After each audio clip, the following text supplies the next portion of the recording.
बाद लोगों को इस बुराई का एहसास नहीं होता जो वो अपने खिलाफ करते हैं। जो बाइबल हम पढ़ेंगे वो है इमसाल 5 आयत 10 में, और ये आपको ऐसी हैरत अंगेज रहनुमाई फराहम करेगी।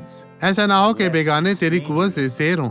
भाइयों, खुदा ने आपको ताकत दी है, लेकिन कुछ लोग आपको धोखा देते हैं ताकि आपको वो बर्बाद कर सके और आप खुदा के लिए कुछ ना कह सके और तेरी कमाई किसी गैर के घर जाए।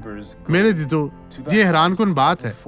ये ऐसी बात है कि जो लोग पैसा कमाते हैं वो पैसे को इधर उधर बर्बाद करते हैं और देखें कि गलत तरीके से पैसा कमाया गया वो इसी तरह निकल जाता है। आपको खुदा के पास आना है और बरकत पानी है।